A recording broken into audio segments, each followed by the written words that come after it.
Internal Revenue Service IRS tax news. Errors employers should avoid when requesting advance payment of employer credits. COVID tax tip 2021-93, June 29, 2021. Employers who are filing Form 7200 advance payment of employer credits due to COVID-19, there's a link to that form here, should read the instructions carefully and take their time when completing this form to avoid mistakes.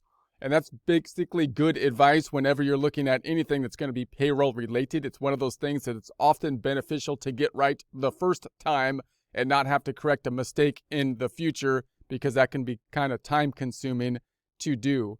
And note that's not always the case with all types of tasks. Sometimes some types of tasks it's good to be able to kind of tinker with it until you get it right, and then you get it right and going forward. The trial and error process is a very beneficial process. And then some other tasks, it's a lot more costly in terms of time to have the tinkering process. And the payroll's one of those type of tasks, in my opinion, where it's usually beneficial to think it through, get it right the first time, and have less kind of makeup work or fixing type of work. Also note that if there is a problem in payroll, oftentimes it doesn't come to light until the end of the quarter when you do the quarterly returns, or the end of the year. And then you got to go back and kind of figure this out, usually at a time when there's a lot of other things going on. It could be more complex to do at that point in time. Also note that when you're dealing with payroll, of course, you're dealing with the employee wages and withholdings. When you're thinking about withholdings, you're talking about something that's really the employee's money, which you're kind of acting as a steward as, even though you're forced to by the government, and giving it to the IRS on their behalf for their withholdings. So if there's a problem with the cash flow on those withholdings, then you're actually kind of taking money from the employee, or that's how it's perceived from the IRS, rather than simply not paying your own taxes, which is kind of a step up or a level up that's worth. And also, if there is any problems with the employees, or the likelihood of having a lawsuit or something is usually highest with employees, right? The lawsuits often come from employees for many businesses, so you want to make sure that you're on the level with these things. Now, obviously, these credits have been complex, and they make things more complex. And part of what they can do with these credits is to try to get money to the business owners more quickly, is to allow them not to give the IRS the withholdings, at least delay that, and or if they're going to give a credit, then they can basically keep the withholdings. So I believe my interpretation of this then is that the idea would be that you got these credits that are going to be available for the COVID-19 related credits, and you basically, instead of giving the money to the IRS when you withhold it from the paycheck, then you don't do that, and you kind of reconcile everything on the quarterly tax returns on the 941s. Now, normally, then, you would think that the withholdings would cover the amount of the credit, which would match out on the Form 941 when you file it quarterly. But if that's not the case, meaning your credit is greater than that withholding amount that you would generally have, that's when you would file the Form 7200, possibly then getting an advance credit for that portion and not having to wait till you actually file the Form 941. Again, that process can be somewhat confusing, and so you want to make sure that you're doing that properly, because again, it's going to take more time if you get the payroll messed up, and you got to figure it out, especially at year end when you got to do the W-2s and that whole process. So in any case, here's the instructions for that Form 7200 if that's applicable to you. So using a reputable tax preparer, including certified public accountants, enrolled agents, or other knowledgeable tax professionals, can also help avoid errors.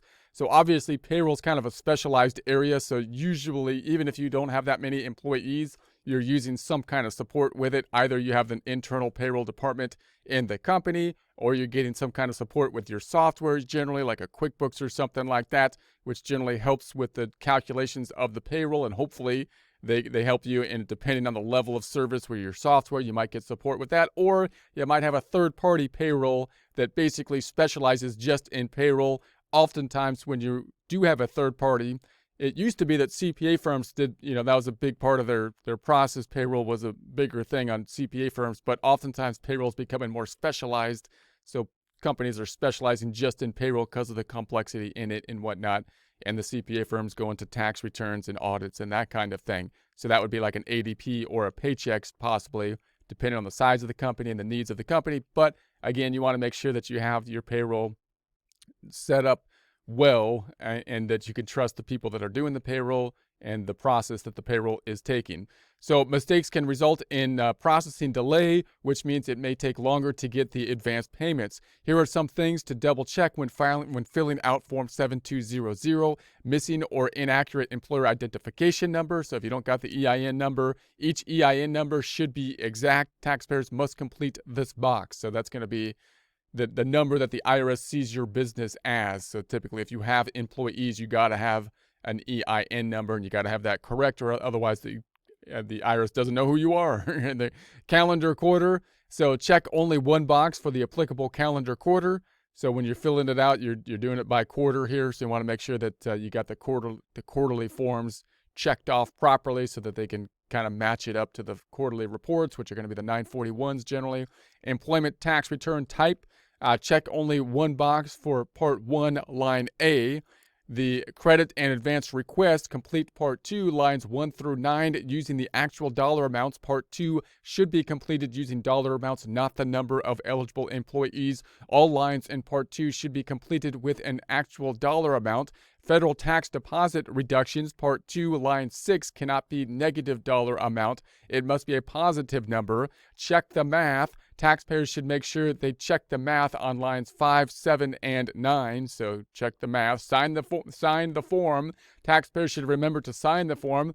Failure to sign the form will result in an automatic rejection. So authorized signer, ensure the person signing the form is authorized to do so. Failure to use an authorized signer will result in an automatic rejection. That can actually be a little bit more complex than you would think, because obviously if you work for a corporation, then it's going to be an agent of the corporation who's going to be the signer. You want to make sure that you have someone that's authorized to do that. And then the fax submission only, fax completed Form 72002. You got the fax number here, so you might be able to fax it in. Might be a little faster. 855-248-0552. There'll be a link to this in the description, so if you want that fax number, check out that link. Forms 7200 sent by mail will not be processed. Once again, Forms 7200 sent by mail will not be processed. So fax number will be here in the link. Fax completed Form 7200 is 855-248-0552. There'll be a link to this in the description, so you could check out this information if you would so choose.